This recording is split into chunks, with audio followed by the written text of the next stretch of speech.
তোমার আমার কথা তো আর হয় না, যেটুকু হয়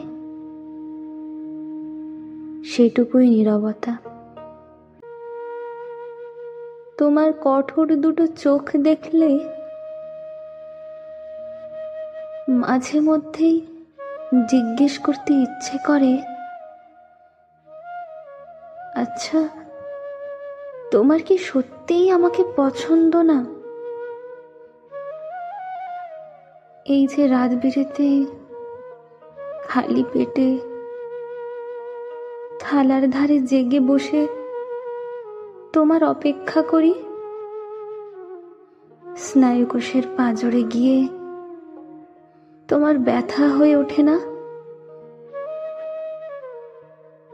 ক্লান্ত বাহু টেনে হাত পাখা টানি, মাথার ধারে নিঃশব্দে শুয়ে থাকো, তখন শরীরে তোমার অন্য কোনো একটা খোঁপার গন্ধ,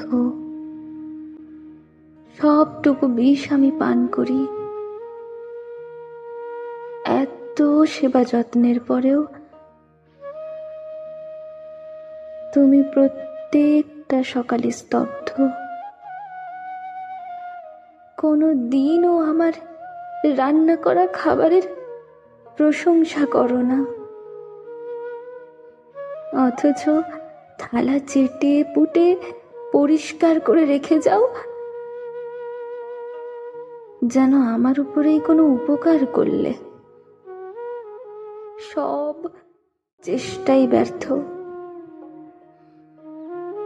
আচ্ছা, এমন ভালোবাসাগুলো কি সবটুকুই যায় বৃথায়? সবটাই কি হয় নষ্ট? কোনো দিন পাশে এসে বসে জিজ্ঞেস করনি শরীর কেমন, বা আদৌ বেঁচে আছি কিনা? শুধুই নীরবতা। নীরবতাও যে আমাকে তোমার মতোই বোবা করে তুলেছে। চোখের জলের মতো তারাও চুপ করে ঝরে পড়ে। তোমার কাছেও তো মানুষের শরীর, আমার কাছেও তো তাই আছে, কিন্তু তফাৎটা কোথায় জানো? একটাতে হৃদয় আছে, আরেকটাতে নেই।